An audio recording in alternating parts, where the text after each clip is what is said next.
Hi, everyone. Welcome to Marriage Mastery Workshop.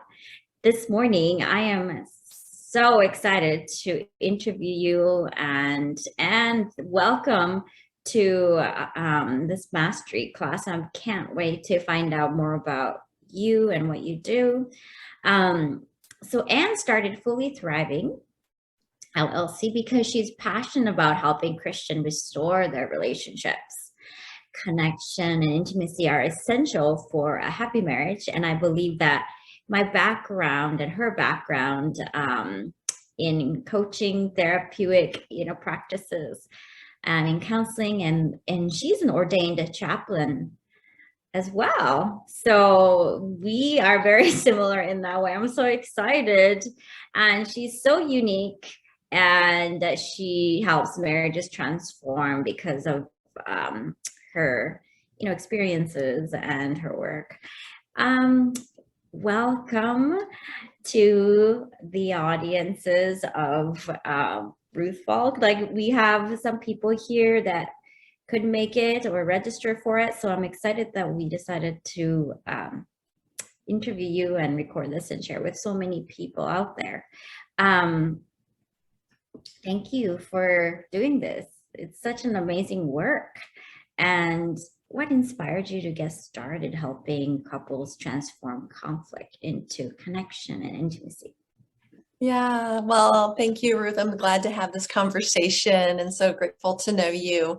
And I know that you provide such value for your audience. And so thank you for allowing me to be part of that.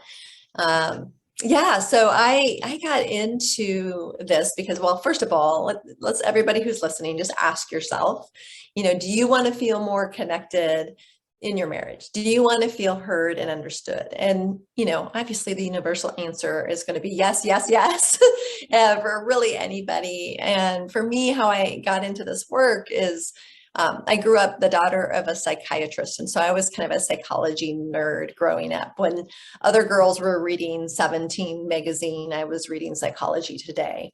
And so I had a passion for everything psychology. And then as life went forward, I found myself in what Leslie Vernick would call a emotionally destructive relationship.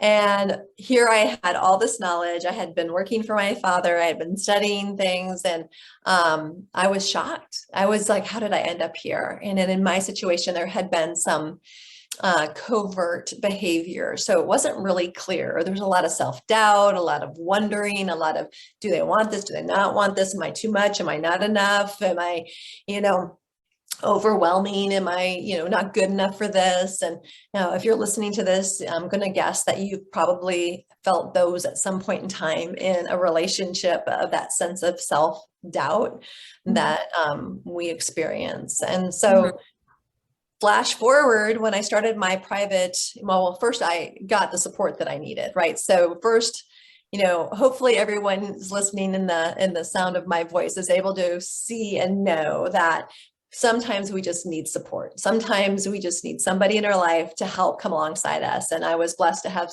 spiritual support, emotional support, mental support in the process of healing my journey. And I really learned a lot out of that experience. So it kind of uniquely prepared me between personal experience and professional experience. So, flash forward, when I started my private practice, I started being flooded with couples in my office. And so it kind of made it clear that, okay, this is the field I'm to delve into. And as I delved into working with couples, I learned some really unique things about how do we heal, how do we walk through the process, and what it takes to really reverse some of the destructive patterns that we can take on in relationships. Well, I am really inspired by what you said, because I do remember having a covert, narcissistic behaviors that is really hard to pinpoint. Without the knowledge and healing, I wouldn't be able to recognize, why do I feel this way? Why do I feel like I always have to say sorry and always have to explain myself over and Mhm. over again to be heard? So And, um, my audiences will know that, my book is called Mennonites Gone Wild. There's a lot of religious Christian marriages seem to be good on the other side sure. because it looks conflict free. We have same values, same patterns, same, I would say, routine, so to speak. Sure. But what's underneath is disconnection and no intimacy. Mm-hmm. So, how would you say conflict, can yield connection and intimacy? Yeah. When Yeah. Yeah. So, first of all, I want to acknowledge what you said about kind of the religious community. And Mhm. it's so frequent. We get caught up in kind of the religious rules versus what it looks like to have a healthy, godly relationship. And Mhm. so it's the brain. Here's the background for that. The brain naturally wants to conserve energy. The brain, part of our kind of survival mechanism is lazing. So this is why when you sit down to do your taxes, you find it hard to focus because the brain's like, I just want a break. And so the same thing happens in the way that we walk out our faith often. And this is why oftentimes in religious communities, we have a set of rules, but we don't really have the full understanding of what are the scriptures saying, or what does it look like to walk this out in a healthy way. And so we fall prey to what people have told us versus what really is healthy and godly. So, I just affirm what you're saying, that this is really an issue, and this is a challenge for many people. And so you find yourself hoping and wishing for the best, and you step into a relationship, a marriage, where you're feeling like you've been grounded on, good principles, and then it kind of implodes in your face because it's the rules aren't working for the relationship. And so in order to build trust, I have a system that I use. So how do you do this? Do you have some process or system? yeah, Mhm. I do. Yeah. So it's called the Fully Thriving roadmap, and it has 4 components. And so if it's okay, I'll walk you through those components. How's that sound? Sounds good. Super. So the high overview is, we call it the repair, the rebuild, restore, and receive components of healing. Because when we don't have a systematic approach to the healing, we find ourselves a little bit all over the place, right? And so in this system, what we do is we start with the repair piece that is really about the personal repair, because everyone brings in something to the relationship. Even in a relationship where one person is narcissistic, oftentimes the person that they have partnered with is somebody who either has fear of rejection or abandonment, or has a hard time with some boundaries. And so the narcissist is able to pinpoint them because they know that they can get some affirmation and some encouragement from the relationship. And it's not to say that anybody is responsible for the way somebody else treats them in regard to the narcissistic behavior. And when we look at healing the relationship, we want to look at, okay, what did I bring into the relationship? How does that affect the way that I see my partner, receive my partner, see myself, all that self-talk that we end up having? What we do know is that we are often drawn to people for marriage that will poke at the places that we need to heal the most.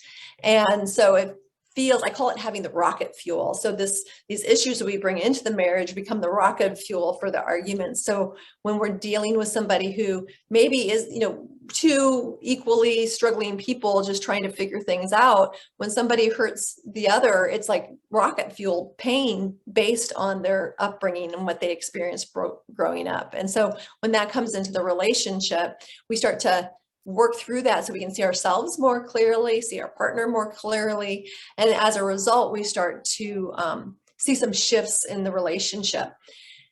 And then as we continue on, we move into the rebuild stage, because what happens is once we start to see ourselves more clearly and we see our partner more clearly, we're still making up stories in our head. I mean, I'm guessing that you've seen that over and over again, all Ruth. the time. It is based on our woundedness that we frame our life and interpret it and tell stories Yeah. based on basically our programming.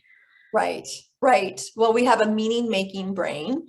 And Mhm. so no matter whether it's you can't find your toothbrush, you're going to make up a meaning for why you can't find your toothbrush, or if it's we're having major marital conflict, right? So we will ruminate on a situation until we figure out a solution. And if we don't have the solution, if we have confusion, our brain will make up a story based on what you talked about there, Ruth, the programming from growing up, right? Mhm. And so this kind of rebuild stage is where we start to rebuild a new story, the true story, instead of bringing in the stories that are just in our head and creating, enemies out of each other, or, fill in the blank. We can be making up all kinds of stories. And sometimes our spouse is making up stories about us, and we're like, that's not me at all, Yeah. And so, Okay, so that's more like me. It's like my spouse to make up stories about me. And don't you think that that is like a lot of divorces and breakups happen based on our perception of who the other person yeah, is, right? It does trigger me because of how I was misinterpreted. I don't know yeah. if that's the right word for it, or how I was seen Mm-hmm. Mm-hmm. rather than how I want to be seen. Right. Right. Yeah. Yes. And it goes both ways. So there can be this, they're seeing me in this way and accusing me of things that's not really me. And I'm firm on that, right? Like, no, they're not going to be able to do that. But then the flip side happens, where the perception of your spouse may affect your own sense of self. You're like, I didn't think I did that. That wasn't my intention. Did I come across that way? And we start to get caught up in a lot of self-doubt. So it can go both ways. And so in the rebuild stage, we really focus in on kind of creating the new true story, with getting curious and suspending judgment and replacing the shame and blame with what is really true. Mm-hmm. And as we move through that, what we do find is, the research tells us that it's like 63% of marital conflict never gets resolved. So, okay, so now you're dealing with truth, but how do you resolve the conflict? Because sometimes it's, how do we figure out how to agree to disagree, right? So we don't want to have these same old cycles of conflict, and things that are unresolved. And what we know is that if you're having the same argument 3 times in a marriage, it's most likely a childhood issue. It's not just the marriage. And so if we're going through our stages of repairing our growing up view of things, and then going through and stopping the storytelling that's not true, but start telling the true story, then moving into how do we really create and restore the relationship itself, so that we can get to that place of appreciation and mutual understanding and genuine fondness, where we can actually work through issues, we can actually create resolve, and sometimes have to agree to disagree, which is great. But until we get to this stage of the healing process, it's almost impossible to agree to disagree. The way the arguments pan out and the stories pan out, the scripture tells us that we are to encourage one another and build one another up. And so this restore stage is where we're really cultivating that skill to do that, to really build one another up. And, we want to go into that place where we have each other's back, where that is a real, what we really feel. And as we move into the last stage, which is the receive stage, this is where not only are we starting to be able to agree to disagree, not only are we able to start having mutual respect, mutual understanding, and appreciation for one another, not only are we able to get through those conflicts, that 63% is even in a healthy marriage, get through those conflicts to some sort of compromise or resolution. Not only are we feeling heard and understood, but now we're also receiving from one another some of that healing love that we needed. Some of those things that so deeply hurt us growing up, that woundiness that drew us to that person, that place that needed to be poked on and stirred up so we could heal. Now we get to be that for one another. You and your spouse get to be healing sources for one another. And, what we know is that when we're a healing source, that is not just being God's reflection to one another, but the way that it impacts generations to come. We have generational healing as a result of what happens in the marriage. And so this receiving stage, we start to activate the similar hormones that we had in the early part of the relationship, the bonding hormones, the oxytocin, dopamine receptors. But this time it's not just fluffy, romantic, dating kind of stuff, but it's grounded in the truth of who you are, the acceptance of one another, your ability to collaborate. And so when these, feel-good hormones flood your system, it feels grounding and connecting instead of just fleeting. Mm-hmm. It seems like, to me, the truth that you discover about conflict really is the game changer, because marriages are there to provide context of healing. And if you see that, if you're arguing 3 times same thing over again in different contexts at different times, it's coming from your childhood woundedness. And having known that truth, I felt like a lot of marriages could have that new healing context to begin with. That's the truth. Yeah. And, it is how we recognize some of the things that we do is not understanding the context, right?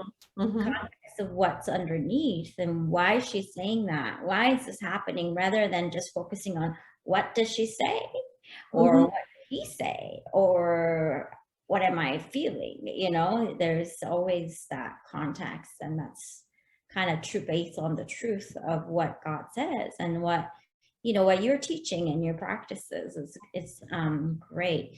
So I wanted to move on to little more. I want to give them a little more context. So why is this important to couples to know? You've said that there are generational benefit to it. Yeah.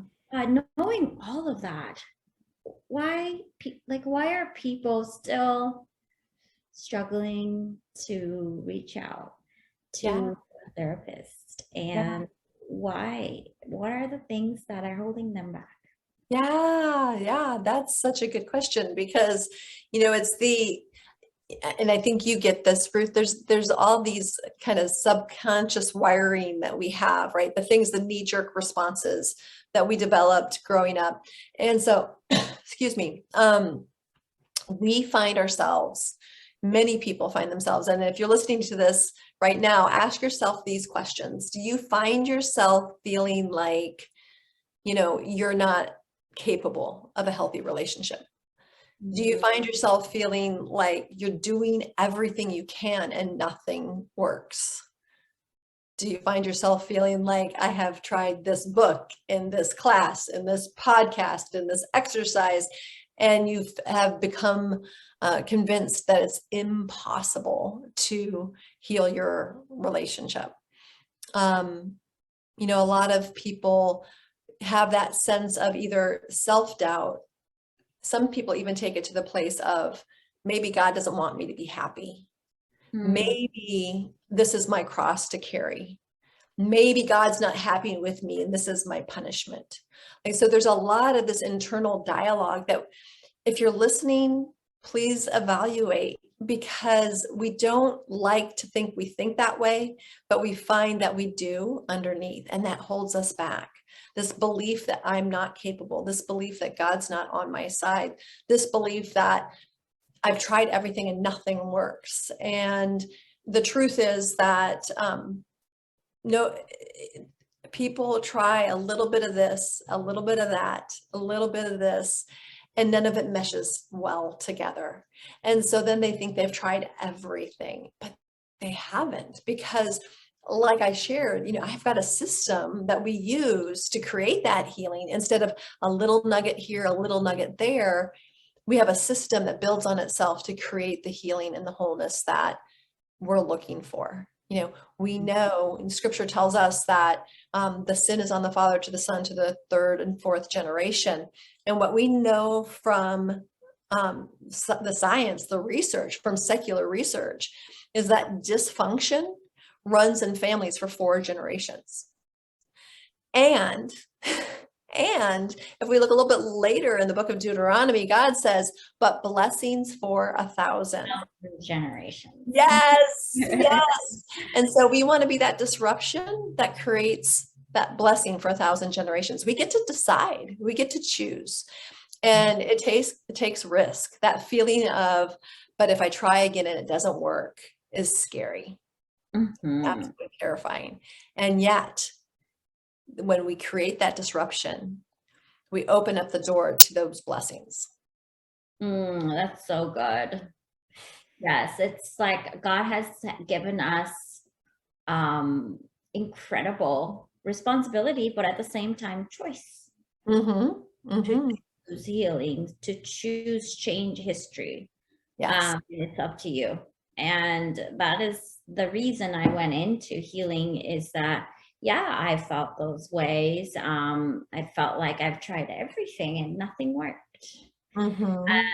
So definitely, I feel that. Is there anything else that hold people back? I know I'm trying to get to more and more. Yeah. No, I appreciate that. Yes, absolutely. So, we're feeling all these things on the inside, that all that doubt that's happening. And then externally, what we find is distraction. Well, my relationship's not in a good place. I'm not sure that it's going to heal. I don't have time to work on my marriage because I've got the kids, I've got work, I've got fill in the blank. And we tell ourselves that story that there's not enough time to heal the relationship, right? We tell ourselves the story that we're too busy. Sometimes it's throwing ourselves into work, right? I've got to work because I need to make more money, because I need to, support my family. But in the meantime, what we do know is that our EQ, our emotional intelligence, actually, the more emotionally intelligent we are, the more money we make. And so we're chasing the money with work versus chasing the emotional intelligence, the relationship that creates the healing that allows you to be more expansive at work, right? So we tell ourselves that we can't afford it. We tell ourselves we don't have time. And of course, sometimes we tell ourselves that our spouse won't change. Our spouse won't do the work. And the reality is no matter whether your spouse is willing to do work or not, that when you do the work, when you work on your own issues, your own struggles, your own side of the street, so to speak, your spouse will make changes. Your change necessitates your spouse's change. And if you're married to somebody who is emotionally well, mentally well, their changes are going to line up with your changes. Their changes are going to be positive of your changes. There's always the exception to the rule where you've got somebody with some deep mental issues where that's not going to happen. But more often than not, that does happen, where they're able to make the shifts and the changes. They don't even know that they're making, because we have this thing called mirror neurons, where when we engage with other people, we tend to reflect them. And that's part of our survival mechanism as well. And so that your spouse will typically make more positive changes. I mean, I've had many people that have come to me that their spouse was unwilling to do the work.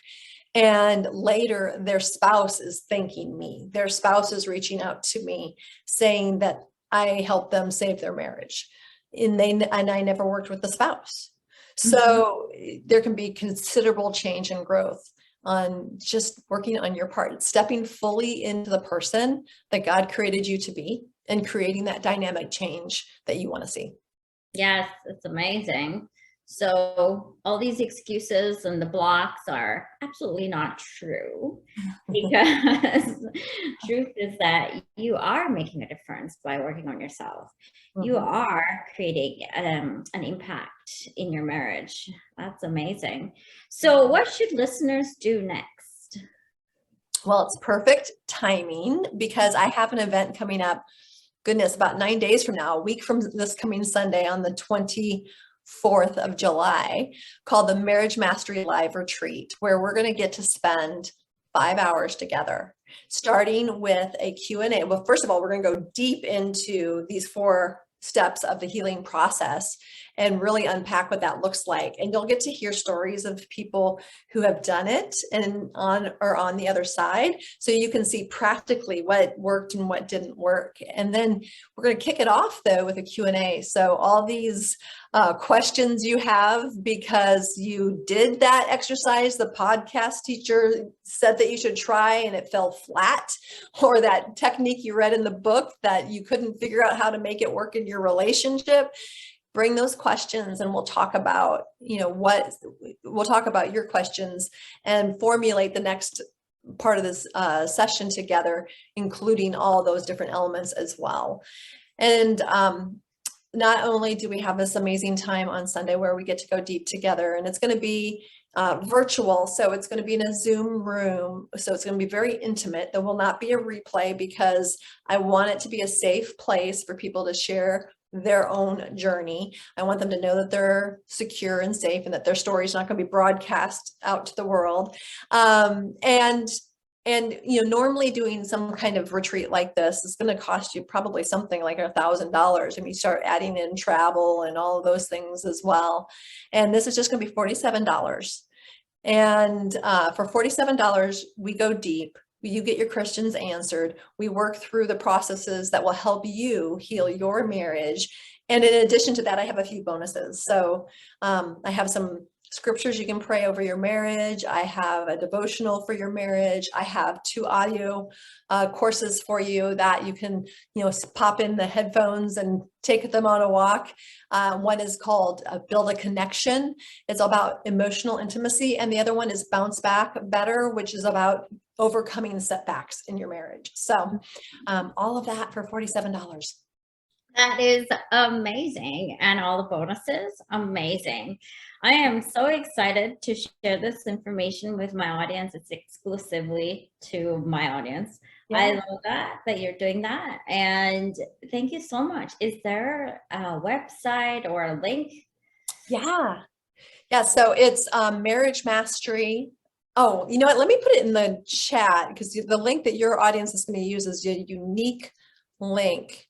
And we'll, when you send this out to your audience, we'll make sure that they have the right link for that, because I just remember it's a different link for your audience. And I want to make sure that your audience gets to have this incredible deal for themselves.